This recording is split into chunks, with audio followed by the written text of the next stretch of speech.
오늘은 대림절 두 번째 주일입니다. 그리고 우리는 한 해의 마지막 달에 이미 진입했습니다. 2025년 올 한 해를 시작하면서 여러분은 어떤 마음으로 시작하셨습니까? 한 해를 시작하면서 세운 계획들은 계획대로 진행되셨습니까? 2025년을 시작하면서 다짐했던 하나님과의 약속은 어떠합니까? 올 한 해는 꼭 성경을 통독해 보리라. 올해는 꼭 일주일에 한 번은 새벽 예배에 참석해 보리라. 올해는 공예배에 꾸준히 참석하리라. 이런 약속들은 여러분 잘 지켜지셨습니까? 혹 까마득하게 잊어버리거나 헌식작처럼 버리지는 않았습니까? 2025년이 아직 끝나지 않았으니 기회는 남아 있습니다. 올해가 가기 전에 하나님과의 했던 약속들을 점검하고 새해 2026년을 준비하는 저와 여러분이 되시기를 기원합니다. 성경은 구약과 신약으로 이루어져 있습니다. 구약을 영어로 Old Testament, 신약을 New Testament. 여기서 테스트먼트라는 것은 유언장, 증거라는 뜻도 있지만은 언약 혹은 약속이라는 뜻도 담겨 있습니다. 따라서 구약은 옛 언약, 신약은 새 언약, 성경은 한마디로 언약의 책, 약속의 책이라는 뜻입니다. 그래서일까요? 사실 성경은 하나님의 약속들로 가득 채워져 있습니다. 그리고 그 약속이 어떻게 성취되고 있는지를 보여주고 있습니다. 그러니까 창세기부터 요한계시록까지 성경 66권이 증언하는 하나님은 약속하시는 하나님, 그리고 그 약속하신 바를 이루시는 하나님, 그 하나님을 우리에게 강조하고 있습니다. 성경은 여러분 창세기로 시작되는데요. 창세기에 유명한 족장 3명이 나옵니다. 아브라함, 이삭, 야곱, 이렇게 3명의 족장이 등장하지요. 이들의 삶을 하나하나 찬찬히 살펴보면 공통점이 하나 있습니다. 그것은 바로 하나님께서 이들에게 약속의 말씀을 주셨다라는 점입니다. 창세기 12장 1절로 3절 말씀에 보면 하나님께서 아브라함에게 다음과 같은 약속의 말씀을 주십니다. 창세기 12장 3절 말씀은 성경 전체를 열어주는, 또 성경 전체를 이끌어가는 아주 중요한 말씀이죠. 우리 화면을 통해서 같이 한번 읽어보도록 하겠습니다. 여호와께서 아브라함에게 이르시되 너는 너의 고향과 친척과 아버지의 집을 떠나 내가 내게 보여줄 땅으로 가라. 내가 너로 큰 민족을 이루고 내게 복을 주어 네 이름을 창대하게 하리니 너는 복이 될지라. 너를 축복하는 자에게는 내가 복을 내리고 너를 저주하는 자에게는 내가 저주하리니 땅의 모든 족속이 너로 말미암아 복을 얻을 것이라 하신지라. 아멘. 하나님은 아브라함을 부르시고 아브라함에게 일방적으로 복을 주시겠다 약속하셨습니다. 아브라함과 맺은 하나님의 약속은 13장에도 15장에도 17장에도 18장에도 그리고 22장에서도 거듭 반복됩니다. 무슨 말입니까? 하나님은 끊임없이 약속하시는 분이라는 거죠. 창세기 26장 2절로 4절 말씀에 보면 하나님께서 이삭과도 약속하는 장면이 기록되어 있는데요. 같이 한번 화면을 통해서 읽어보도록 하겠습니다. 하나님께서 이삭에게 어떤 약속의 말씀을 주셨는지 주의하며 한 목소리로 함께 읽겠습니다. 여호와께서 이삭에게 나타나 이르시되 애굽으로 내려가지 말고 내가 내게 지시하는 땅에 거주하라. 이 땅에 거류하며 내가 너와 함께 있어 내게 복을 주고 내가 이 모든 땅을 너와 네 자손에게 주리라. 내가 내 아버지 아브라함에게 맹세한 것을 이루어 내 자손을 하늘의 별과 같이 번성하게 하며 이 모든 땅을 내 자손에게 주리니 내 자손으로 말미암아 천하 만민이 복을 받으리라. 아멘.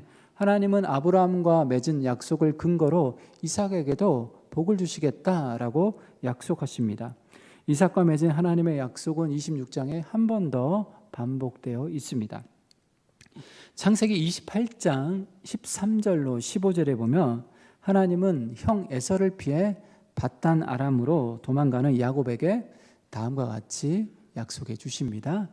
우리가 아는 이 베델에서의 약속의 말씀입니다. 함께 읽겠습니다. 나는 여호와니 너의 조부 아브라함의 하나님이요 이삭의 하나님이라. 내가 누워 있는 땅을 내가 너와 네 자손에게 주리니 네 자손이 땅에 티끌같이 되어 내가 서쪽과 동쪽과 북쪽과 퍼져가 나갈지며 땅의 모든 족속이 너와 네 자손으로 말미암아 복을 받으리라. 네, 계속 읽겠습니다.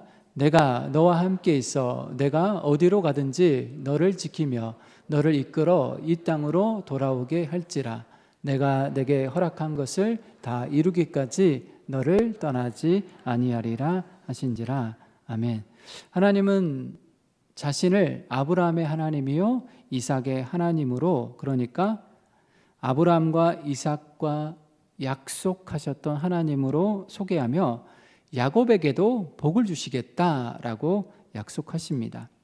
야곱과 맺은 하나님의 약속은 창세기 35장에서도 그리고 46장에서도 그대로 반복됩니다.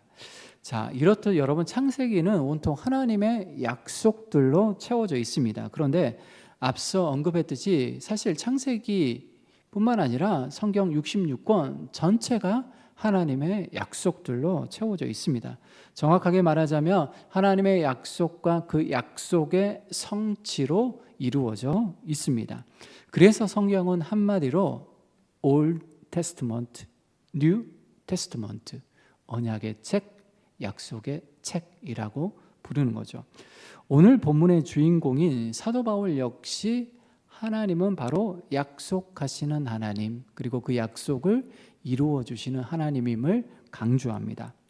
자, 바울이 예루살렘에서 체포되었습니다. 체포된 이후 가이사랴로 이송되었고 가이사랴 앞에서 또 로마 총독 앞에서 자신의 입장을 변론하게 됩니다.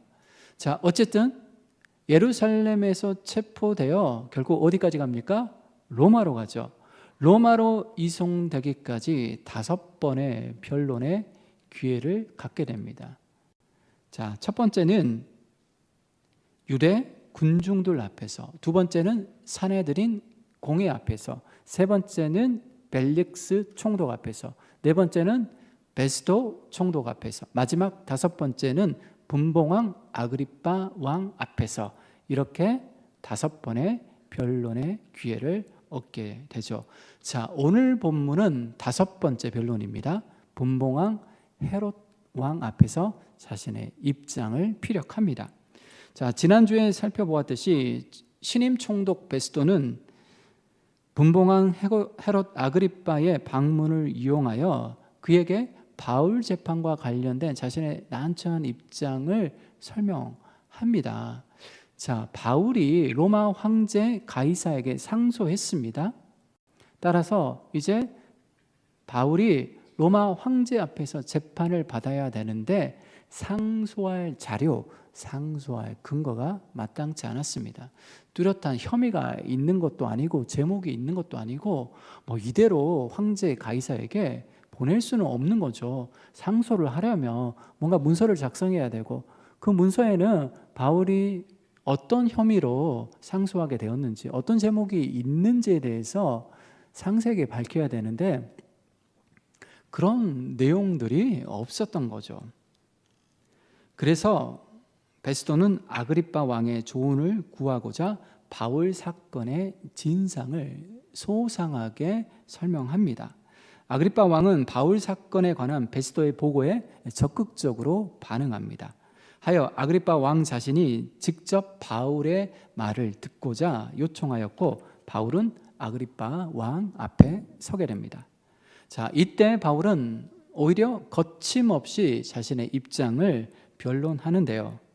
이는 자신의 무죄를 주장하기보다는, 왜냐하면 정식 재판의 자리가 아니잖아요. 그리고 이미 자신은 로마 황제 가이사에게 상소했기 때문에 정식 재판이 아니라 청문회 성격을 띤 자리였기 때문에 그가 자신의 입장을 거침없이 변론한 까닭은 실은 저들에게, 여기서 말하는 저들은 당시 가이사라의 상류층들에게 예수 그리스도의 복음을 전하기 위함이었습니다. 그러니까 자기의 무죄를 변증하기 위해서 지금 서 있는 게 아니라 변증하는 자리를 통하여서, 변론하는 자리를 통하여서 예수 그리스도의 복음을 전하기 위함이었던 것이지요. 특히 바울은 아그리빠 왕에게 초점을 맞추어 복음의 핵심을 소개합니다.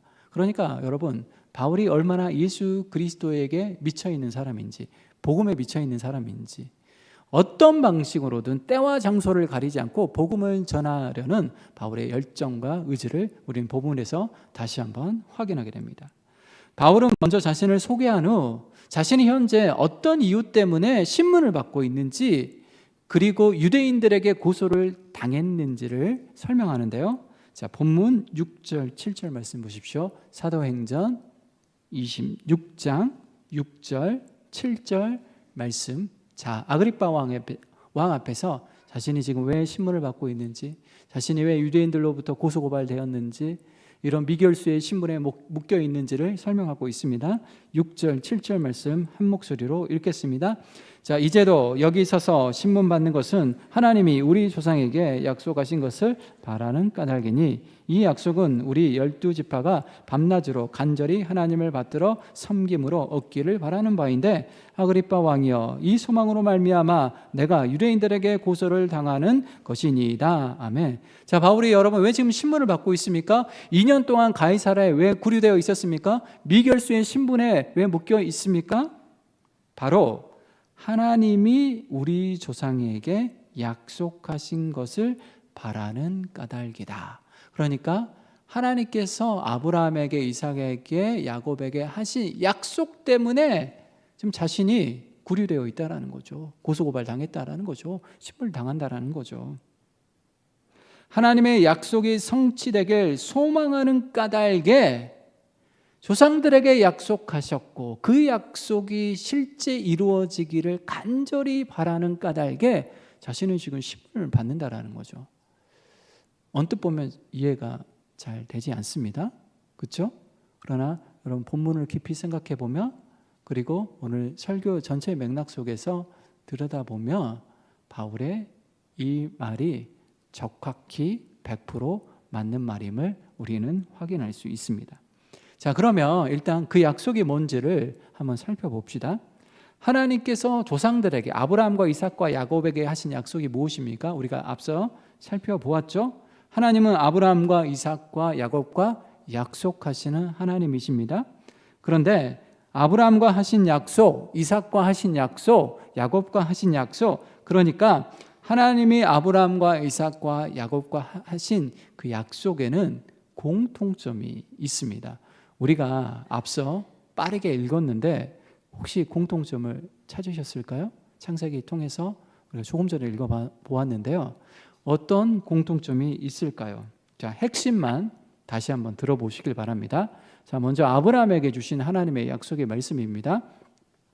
땅의 모든 족속이 너로 말미암아 복을 얻을 것이라. 자, 두 번째, 이삭에게 주신 약속의 말씀입니다. 내 자손으로 말미암아 천하 만민이 복을 받으리라. 자, 마지막 세 번째, 야곱에게 주신 약속의 말씀입니다. 땅의 모든 족속이 너와 내 자손으로 말미암아 복을 받으리라. 아멘. 자, 이 정도 제가 읽어드렸으면 공통점을 여러분들이 충분히 찾으셨으리라 생각합니다. 공통점은 바로 온 세계가, 온 열방이 바로 너와 네 자손들로 말미암아 복을 받으리라는 겁니다. 그러니까 너만 복 받는 게 아니라, 너 자손만 복 받는 것이 아니라 너와 네 자손으로 말미암아 온 세상이, 온 열방이, 모든 나라와 모든 민족이 함께 복을 받는 것, 이것이 하나님께서 아브라함과 이삭과 야곱과 약속을 맺은 궁극적인 목적이라는 거죠. 여기서 말하는 복은 당연히 구원의 복입니다. 그러니까 이스라엘 백성들만 하나님 백성이 되는 게 아니라, 이스라엘 백성들만 하나님의 자녀가 되는 것이 아니라 온 세상이, 온 열방이, 모든 민족이 하나님의 백성이 되는 것, 하나님의 아들이 되고 하나님의 딸이 되는 것, 이것이 하나님께서 아브라함과 이삭과 야곱과 약속을 맺은 까닭입니다. 자, 이는 출애굽한 이스라엘 백성들이 애굽 바로의 노예에서 하나님의 백성으로 격상되는 순간 다시 한번 재진술되고 있습니다. 자, 출애굽기 19장 5절 6절 말씀인데요, 화면을 통해서 같이 한번 읽어보겠습니다. 세계가 다 내게 속하였나니 너희가 내 말을 잘 듣고 내 언약을 지키며 너희는 모든 민족 중에서 내 소유가 되겠고 너희가 내게 대하여 제사장 나라가 되며 거룩한 백성이 되리라. 아멘. 하나님은 온 열방이 구원의 복에 동참할 수 있도록 이스라엘 백성들을 어떤 나라 되게 하셨습니까? 제사장 나라 되게 하셨다라는 거죠.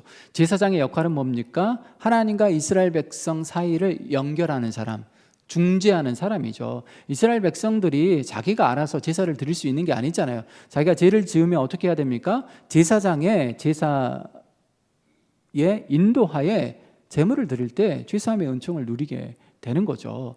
그러니까 제사장의 중보자적 역할을 통하여서 이스라엘 백성들은 죄사함의 은총을 누릴 수 있게 되는 거고 하나님 백성으로서의 정체성을 유지할 수 있게 되는 거죠. 따라서 여러분, 제사장의 역할은 뭡니까? 하나님과 백성 사이를 연결하는 사람, 브릿지 역할을 하는 사람인 거죠. 그러면 이스라엘 백성들이 제사장 나라가 되었다라는 것은 하나님과 열방, 다른 민족 사이를 연결하는 역할, 브릿지 역할을 하는 거죠. 중보자적 역할을 하는 거죠. 따라서 이스라엘 백성들만 구원받는 게 아니라 이스라엘 백성들만 하나님께서 선택하신 특별한 민족이 되게 하는 것이 아니라 그 이스라엘 백성들을 통하여서 다른 모든 민족들이 하나님의 백성이 되는 것, 하나님의 복을 누리는 것, 나만 복을 받는 게 아니라 너도 복을 받고 우리 모두가 복을 누리게 하는 것, 이게 하나님의 원대한 플랜이었다라는 거죠. 자, 정리해 보면 바울은 지금 이스라엘 통해 모든 민족을 구원하실 것이라는 그 하나님의 약속으로 말미암아 신문을 받고 유대인들에게 고소를 당했다라는 거죠. 그 약속으로 말미암아, 그리고 그 약속이 실질적으로 성취되는 일로 말미암아 지금 신문을 받고 있고 고소 고발을 당했다는 것입니다. 자, 그러면 여기서 우리 이런 질문을 던져볼 필요가 있습니다. 그렇다면 여러분, 이 약속은 어떻게 됐습니까? 이미 창세기 12장부터 주어진 이 하나님의 약속, 이 아브라함과 맺은 약속, 이삭과 맺은 약속, 야곱과 맺은 약속이 구약 성경을 통하여서 어떻게 되었을까요? 과연 모든 민족이, 온 열방이 이스라엘로 말미암아 구원의 복에 동참하게 되었을까요? 이스라엘 백성들을 통하여서 이스라엘 백성들이 제사장 나라라는 사명과 역할을 잘 수행함을 통하여서 이방인들도 구원의 복을 누리게 되었을까요? 구약 성경이 말해주고 있듯이 하나님께서는 이스라엘 백성들의 불순종으로 말미암아 이 하나님의 원대한 플랜, 이 하나님의 약속이 계속해서 자초되었습니다. 하나님의 거룩한 백성이라는 정체성은 끊임없이 흔들렸습니다. 거룩한 백성이라는 정체성, 제사장 나라라는 사명을 이스라엘 백성들이 온전히 감당하지 못했던 거죠. 하나님은 계속해서 선지자들을 보내셨습니다. 그리고 조상들과 하셨던 그 약속의 말씀을 끊임없이 상기시켜 주셨습니다. 그러나 그들은 끝내 그 약속의 말씀에 귀를 닫았고 결국 바벨론과 아수르에 의해서 이스라엘 백성들은 약속의 땅에서 추방되고 말았습니다. 다행히 바벨론 포로 생활을 지나 하나님께서는 이스라엘 백성들을 고국으로 예루살렘으로 돌아오게 하십니다. 예루살렘 성을 재건하고 이들은 돌아온 이후에 율법 교육을 강화합니다. 그러나 얼마 가지 못해서 이들은 또다시 제약의 길로 치닫게 되었고 이른바 400년의 침묵기가 펼쳐지게 됩니다. 마치 하나님의 약속이 폐기 처분된 것처럼 보이는 우울한 역사, 암울한 역사가 펼쳐지게 되는 거죠. 그러나 파기된 것처럼 보였던 하나님의 약속, 이스라엘 불순종으로 말미암아 그러면 이 약속은 결국은 깨지고 말았을까요? 이 약속은 쓰레기통으로 던져지고 말았을까요? 결코 그렇지 않습니다. 하나님의 약속은 인간의 불순종으로 말미암아 무산될 수가 없습니다. 하나님은 당신의 때를 따라 400년간의 침묵기를 깨고 당신의 약속을 실현할 수 있는 예수 그리스도를 이 땅에 보내셨습니다. 우리가 대림절을 지키는 이유는 무엇입니까? 하나님께서 당신이 하신 그 약속을 지키시기 위해서 독생자 예수 그리스도를 이 땅에 보내신 것을 기념하는 절기가 바로 대림절입니다. 그리고 놀랍게도 예수 그리스도를 통해서 하나님의 약속이 여전히 파기되지 않았음을, 하나님의 약속이 여전히 유효함을, 하나님의 약속이 멈춰버린 게 아니라 하나님의 약속이 여전히 작동되고 있음을, 하나님의 약속이 여전히 이스라엘 백성들의 역사를 이끌고 계심을 예수 그리스도를 통하여서 분명하게 증명하시고 확증시켜 주셨습니다. 예수 그리스도의 죽음과 부활을 통해 하나님의 약속은 다시 힘차게 움직이기 시작합니다. 예수 그리스도의 죽음과 부활로 말미암아 모든 민족에게 유대라는 담을 뛰어넘어서, 예루살렘이라는 단을 뛰어넘어서 사마리아로, 그리고 땅끝을 향하여 복음이 진군하기 시작한 것이죠. 모든 민족이, 온 열방이 하나님의 구원의 복에 독참할 수 있는 새로운 길이 열리게 되었습니다. 오늘 저와 여러분이 이 자리에 서 있는 까닭이 무엇입니까? 이 자리에서 하나님을 예배할 수 있는 까닭이 무엇입니까? 바로 하나님의 약속이 우리 가운데 실현되었기 때문에, 성취되었기 때문에 우리가 지금 여기에서 하나님을 예배하는 거잖아요. 이스라엘 백성들 입장에서는 우리는 어떤 사람들입니까? 이방인들이잖아요. 하나님의 말씀과 전혀 상관없고 하나님의 구원의 은혜와 전혀 상관없는 이스라엘 백성들 입장에서는, 유대인들 입장에서는요. 그러나 여러분, 그 복음이 유대라는 장벽과 예루살렘이라는 장벽을 뛰어넘어서 사마리아를 지나 오늘 우리의 삶의 자리까지 오게 되었고, 하나님의 약속이 성취됨으로 말미암아 우리가 구원의 복에 동참하게 되었고, 그 구원의 복에 동참했기 때문에 이 시간 우리가 하나님을 예배하는 거죠. 이것을 깊이 묵상하는 절기가 바로 대림절인 거죠. 여기서 우리는 오늘 본문의 메시지를 듣게 됩니다. 하나님은 우리와 맺은 약속을 신실하게 끝까지 지키시는 분이라는 거죠. 우리의 불순종과 상관없이, 우리의 선택과 상관없이, 우리가 불순종한다고 해서 하나님의 약속이 좌절되는 게 아니라 그것과 상관없이 하나님은 하나님 편에서 자신의 할 일을, 당신의 할 일을 끝까지 신실하게 해 오셨고, 지금도 하시고 계시고 앞으로도 계속해서 하실 분, 성실하게 신실하게 약속을 지키시는 분이라는 거죠. 당신이 가장 아끼시는 독생자 예수 그리스도를 우리에게 보내주시기까지, 당신의 사랑하시는 독생자 예수 그리스도를 십자가 죽음에 내어주시기까지 신실하게 약속을 지키시는 분이라는 거죠. 하나님께서 이 약속의 불씨가 꺼지지 않고 계속해서 활활 타오를 수 있도록, 그리고 그 약속이 계속해서 펼쳐질 수 있도록, 그리고 오늘 이 시대에 우리가 이 약속의 성취를 누릴 수 있도록 당신의 독생자 예수 그리스도를 보내셨다는 사실을 우리는 기억할 필요가 있습니다.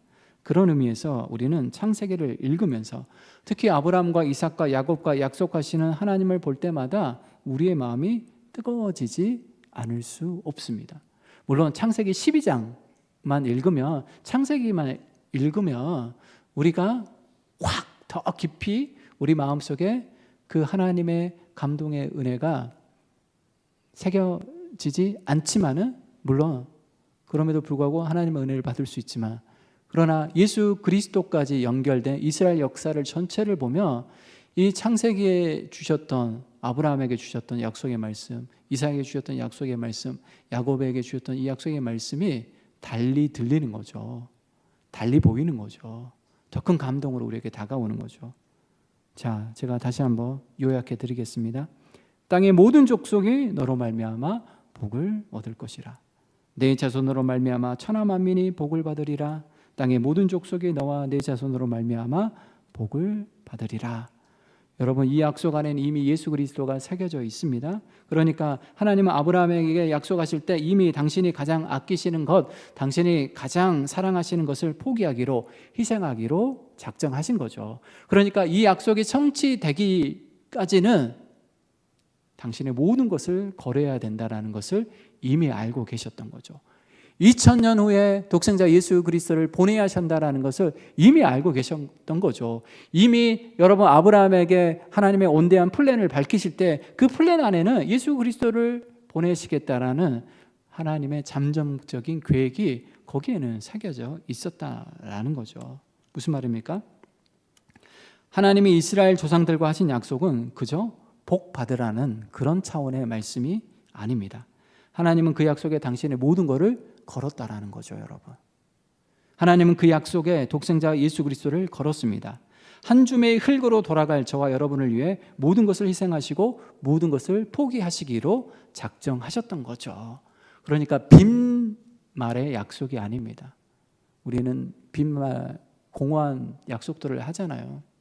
예를 들면 밥 한번 먹자, 이런 다음 주에 한번 보자, 그러니까 이런 빈말의 약속을 남발하지만 하나님은 절대 그런 공허한 약속을 하시는 분이 아닙니다. 툭 던져보는 그런 약속을 하시는 분이 아닙니다. 그 약속을 하실 때는 더 멀리, 더 넓게 조망하시며 그것을 위해서 당신의 모든 것을 거시며 약속하시는 분이라는 거죠. 그래서 시편 기자는 시편 8편에서 다음과 같이 고백합니다. 같이 한번 읽어볼까요? 시편 8편 4절 말씀 화면을 통해서 같이 한번 읽어보겠습니다. 사람이 무엇이기에 주께서 그를 생각하시며 인자가 무엇이기에 주께서 그를 돌보시나이까. 사람이 도대체 뭐길래, 사람이 뭡니까 여러분? 원문에 보면, 여러분 히브리어로 보면 아담아라고 되어 있어요. 아담, 여러분 잘 아시죠? 아담의 본래의 뜻은 흙이란 뜻이에요. 그러니까 인간은 흙 덩어리잖아요. 흙에서 와서 흙으로 가는, 티끌로, 먼지로 사라질 게 인간이에요. 인간이 별거 있습니까 여러분? 인간의 재료만 보면 별 볼 일 없죠.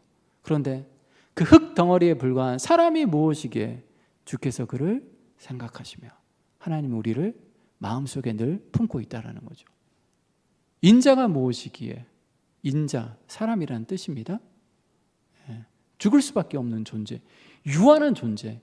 이 우주의 크기에 비하면 인간은 사실 티끌만도 못한 그런 존재이죠. 도대체 그런 인간이 무엇이기에 주께서 그를 돌보시나이까? 라는 고백이 자연스럽게 우러러 터져 나올 수밖에 없는 거죠. 그러니까 우리는 아브라함과 하셨던 약속, 이삭과 하셨던 약속, 야곱과 하셨던 약속을 보면서 도대체 우리가 무엇이기에 하나님 우리에게 이러한 약속을 주셨습니까?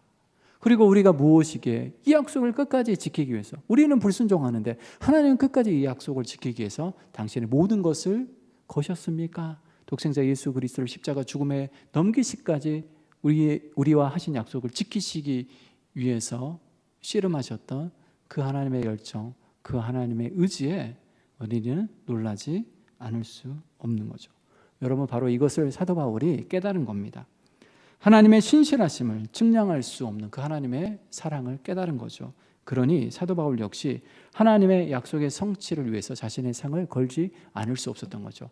하나님 당신도 자신의 모든 것을 거셨는데 어떻게 피조물인 내가 가만히 있을 수 있겠느냐? 나도 나의 모든 걸 걸어서 하나님의 약속의 성취의 도구가 되기로 결단했고 그것을 위해서 자신의 인생을 불태웠던 것이죠.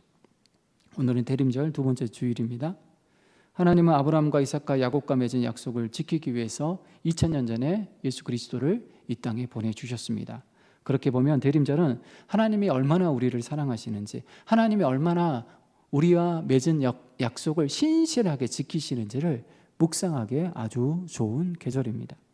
약속을 지키기 위해서 당신의 가장 아끼시는 것을, 당신의 가장 소중한 것을, 사랑하시는 것을 기꺼이 포기하시고 희생하시는 하나님을 대림절 기간 여러분들이 꼼꼼히 묵상해 보시길 바랍니다.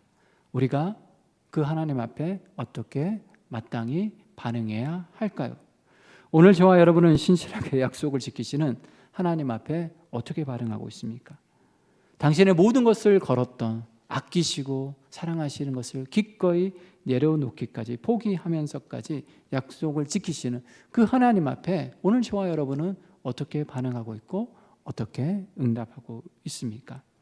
하나님의 약속이 계속해서 나를 통해서 성취될 수 있도록 기꺼이 나 자신을 하나님께 드려야 하지 않겠습니까?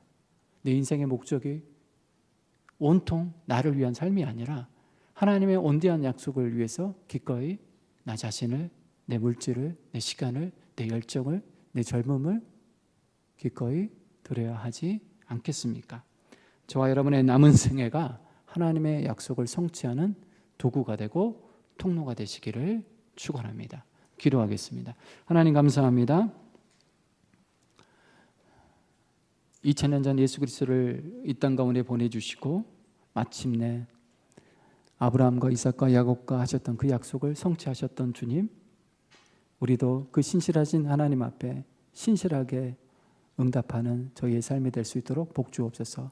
하나님의 약속이 성취되는 도구로 우리 자신을 끊임없이 드리게 하여 주옵소서. 거룩하신 예수님의 이름으로 기도드리옵나이다. 아멘. 봉헌 찬송